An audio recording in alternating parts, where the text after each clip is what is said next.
আল্লাহ তাআলা বলেন, ও বান্দা, উদউনি, আমাকে ডাকো, আস্তাজিব লাকুম, আমি তোমাদের ডাকের সাড়া দিব, জবাব দিব। এখন যে আল্লাহ আমার আপনার ডাক শুনেন, আমার আপনার ডাকের জবাব দেন, বুঝবো কেমনে? এক বুজুর্গের কাছ থেকে আমরা উত্তরটা নেই। এই কথা এক বুজুর্গকে একজন জিজ্ঞাসা করেছে, বলে, হুজুর, আল্লাহ তো বলছে উদউনি আস্তাজিব লাকুম, তোমরা আমাকে ডাকো, আমার কাছে চাও, আমি তোমাদের ডাকের সাড়া দিব। এখন আল্লাহ যে ডাকের সাড়া দিলেন বুঝবো কেমনে?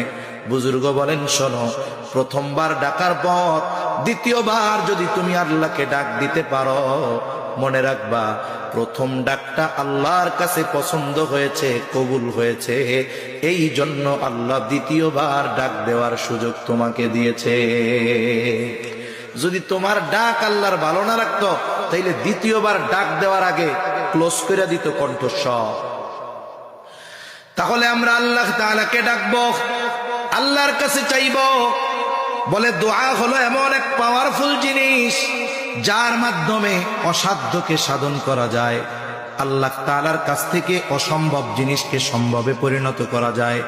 অনেক ঘটনা আছে, বলতে গেলে লম্বা সময় যাবে, মূল কথাগুলোই আমরা মনে রাখি। কিন্তু আফসোস, আমাদের সমাজে আমরা অনেক মানুষ আছি, আল্লাহর কাছে চাওয়া এটা যে ইবাদত, এই ইবাদতের ক্ষেত্রে আমাদের মধ্যে অহংকার পরিলক্ষিত হয়।